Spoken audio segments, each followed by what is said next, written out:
Zombies are everywhere. They're in movies, TV, comics, and possibly every other single form of media. It feels like every dystopian video game in existence tends to have a zombie-like creature, no matter what they call it. Ghouls in Fallout, clickers in The Last of Us, it just seems like people can't get enough of these reanimated corpses. However, there was a time when the living dead were not as popular. The reason they had such a huge growth of interest could easily be traced back to video games like Resident Evil. This survival horror game, released by Capcom in 1996 for the original PlayStation, is seen as a pivotal milestone in the history of video games, as it established what horror looks like on the small screen. Countless games, regardless of genre, have drawn inspiration from Resident Evil's puzzle design, survival mechanics, storytelling, and inventory management. Resident Evil may have been a huge inspiration for projects that followed in its footsteps, but it sure paid homage to what came before as well. For instance, the mansion setting of the first entry is inspired by the Overlook Hotel from The Shining.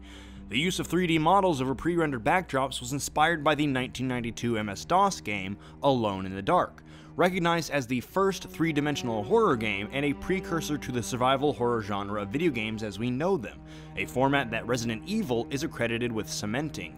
Even the man who originated zombies as we know them today, George Romero, famous director of the Night of the Living Dead movie franchise, credited Resident Evil along with the 1996 arcade title The House of the Dead as popularizing zombies in modern pop culture. With this much notoriety, this must have been a pretty successful game. So let's pick apart this game's terrifying world as we figure out what's so great about Resident Evil.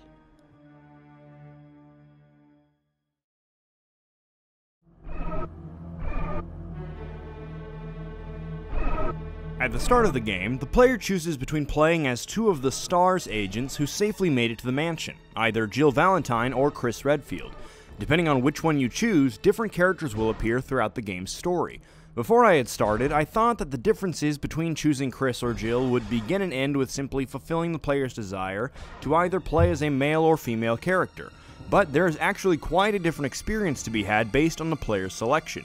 In terms of the general differences between characters, Jill has 8 inventory spaces and Chris only has 6, making inventory management more challenging to players who selected him, on top of the general difficulty of carrying a limited amount of items. However, Chris can also take a bit more damage before succumbing to the mansion's monsters. Both characters begin with combat knives and first aid spray. The spray, upon use, will completely restore the health of your character before disappearing from your inventory, teaching the player that they must heal with items collected during their adventure, and that these will be precious resources not to be used unless absolutely necessary due to rarity. Jill also starts with a Beretta handgun, which Chris must collect shortly after beginning his own story. Depending on who you decide to play as, each protagonist will have a side character in the form of an occasional companion. Jill has Barry, the team's weapons specialist, and Chris has Rebecca, the field medic. These characters offer different events, dialogue, and items to whichever character the player chose. Puzzles and items will also be different between characters throughout the entire game, guiding the player through the property in a different order, and with access to different supplies. In fact, once you start recognizing which aspects of the environment are meant to be interacted with, you may even realize that some puzzles are seemingly done by someone else, maybe even the unchosen character off-screen. Another bonus for anyone playing as Jill would be the lockpick provided by Barry. You're expected to utilize it almost immediately, but as a difference from some of the game's various keys, you can use the lockpick more than once. And while it's not a resource you need to worry about managing in your inventory, it does teach the player about an ability not introduced if they had previously played the game as Chris. This is one example of the different order of events that will be witnessed between characters, as Chris must access these lock-pickable doors by means of specific keys instead. The choice of character will also affect your first interaction with the living dead, though all players will be taught the same lesson during this experience. Shortly after you begin your investigation, you'll come face to face with your first zombie. If you play as Chris, the zombie will get back up repeatedly until you manage to take it out for good. If you play as Jill, it will remain seemingly incapacitated after being knocked down once, that is, until you've met back up with Barry. So no matter the specific experience had, the player isn't always sure if a zombie will get back up either way.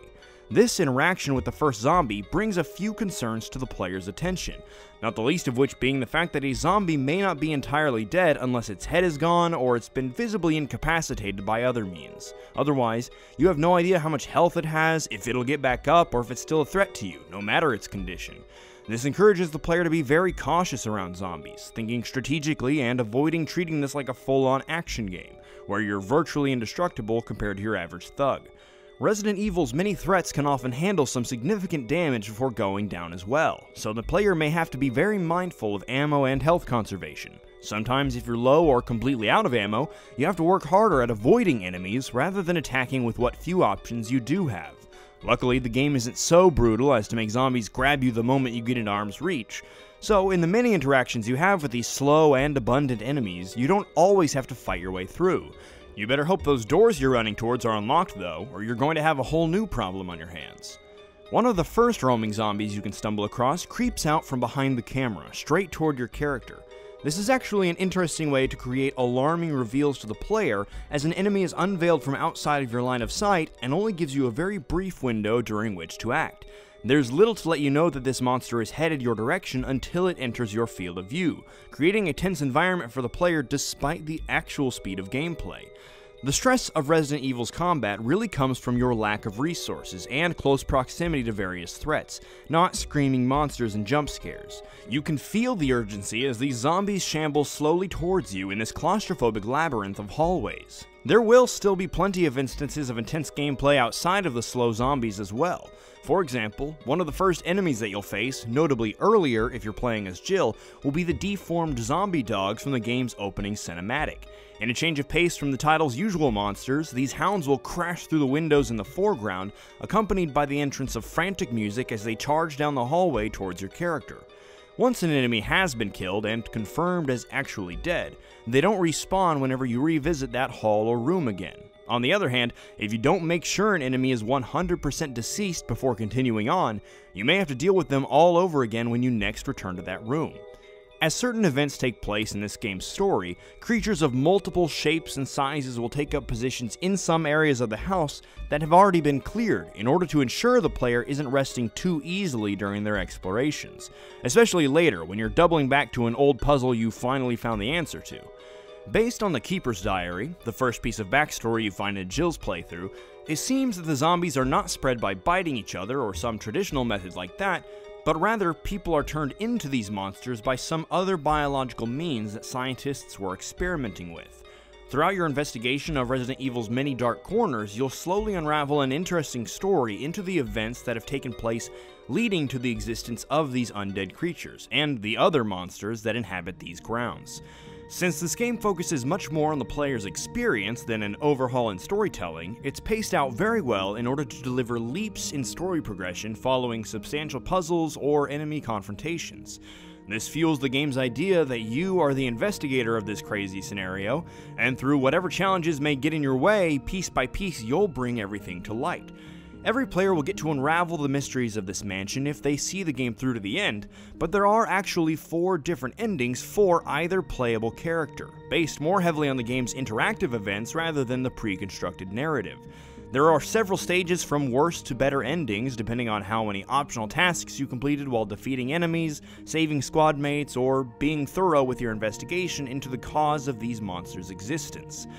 Though Resident Evil is obviously a survival horror game, the control of the player and interaction with the world around you for both information gathering and puzzle solving feels heavily inspired by old point-and-click adventure video games. You have to keep an eye out for little discrepancies in the environment in order to determine what may be of use to you while progressing through the next section of the game's setting. This attention to your surroundings is exemplified early on with the foreground-heavy appearance of the map in the sculpture of the woman drawing water that you'll stumble across shortly after arriving at the mansion. Many other items of various and sometimes mysterious uses need to be collected by the player in order to solve puzzles throughout your stay at this haunted mansion. These puzzle pieces can be used in order to open secret passages, collect more useful items, or get past deadly foes. You can extensively inspect items in your inventory, smoothly zooming and turning around 3D models of the items in order to learn more about them or how they may be of use to you. Sometimes you'll even need to inspect a certain part of the item to gain some new information. The name of an item may even change once you've examined it closely. One example of this would be the names of the mansion keys changing to their respective insignia upon being checked. Resident Evil utilized an interesting and difficult method of saving wherein you need to expend an item from a finite supply that you collected during your adventure. The player has to use up one of these precious ink ribbons every time they want to save, adding to the sense of dread as your resources and safety run thin. This finite number of saves is quite intimidating to someone who doesn't know when their next moment may be to take a breather. It feels like the developers have you on a bit of a timer, but you don't know what they're counting up to. This game also expects you to survive for substantial amounts of time between saves, if you want to make any progress, that is.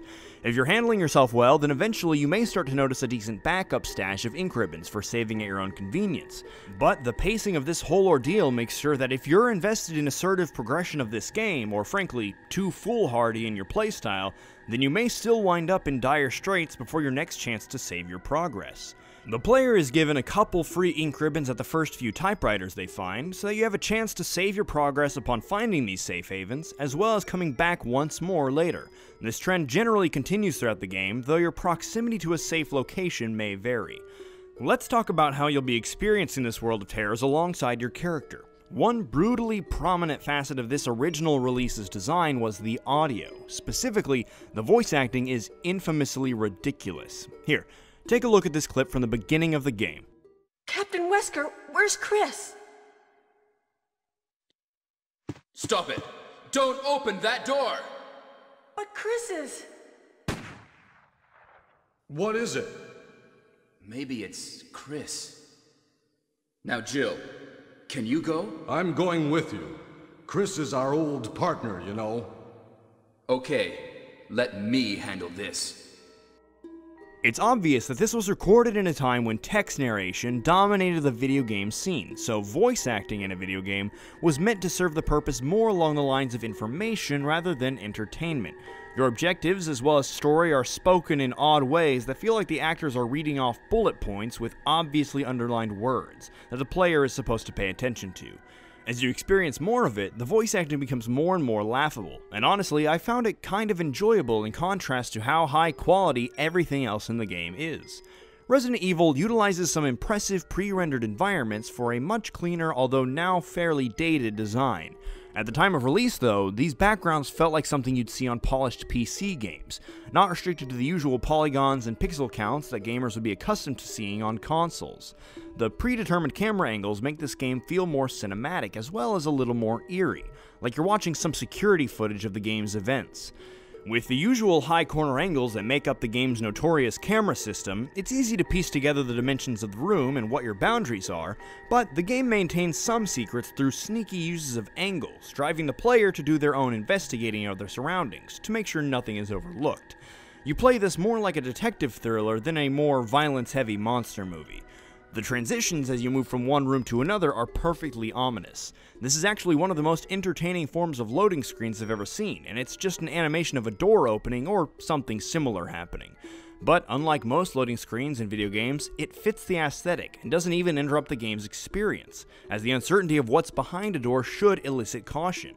Resident Evil has a lot of ways of making sure that you're being thorough in your exploration of the environment. It's actually a little difficult to miss something crucial or not know where you're supposed to go next, as the solution to one puzzle often leads to the introduction of another. Some doors require keys and some are just locked from the other side, requiring you to adventure around to find the opposite end of a shortcut, bringing you back to your starting position and confirming that you've at least explored each area of this game's setting to some extent. There are also readings like the Botany book scattered around the mansion that serve as a guide for the player and in-world information for the character, explaining to both of you how the world of Resident Evil works and what you need to be wary of, due to both good and bad expectations. This is a brilliant delivery of both tutorial information as well as flavor text, strengthening the story as you learn more about the people, objects, and places around you in terms of both exposition as well as how they coincide with the gameplay.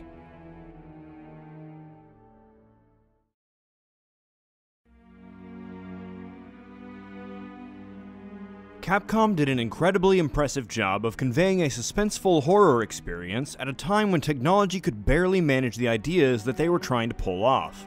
Not to say that the game struggles to run, but that it actually brings to the player's attention how many brilliant ideas and how much excellent execution had to be overlaid in order to pull this off. Resident Evil actually began as a remake of producer Tokuro Fujiwara's earlier Famicom horror game, Sweet Home, and you can really tell that many of his ideas had been workshopped in the past. Fujiwara brought over many gameplay mechanics to this newer attempt to terrify the masses, polishing off mechanics that he had tested in his earlier game for a smoother experience on the PlayStation. The way environments are stitched together, the way the story unfurls piece by piece, and the way the stress of survival weighs against the player are all examples of Resident Evil's successes at creating a tense, exciting, and intriguing experience without constant action scenes or fast-paced chaos.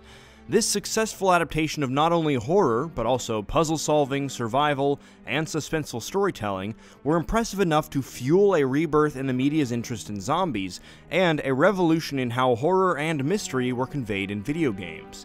That is what's so great about Resident Evil.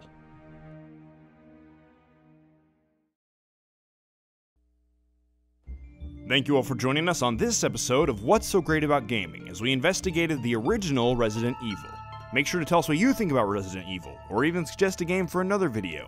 If you want to help in supporting the channel, or maybe check out some bonus content, consider checking out our Discord, Twitch, or Patreon. Links for all of those are in the description. If you want to hear what's great about another game, check out the link to our last episode, Halo 2, on screen or in the description. And please take the time to subscribe to be involved in the discussions here. Thanks again for watching. Now go play a great game. We'll see you next time.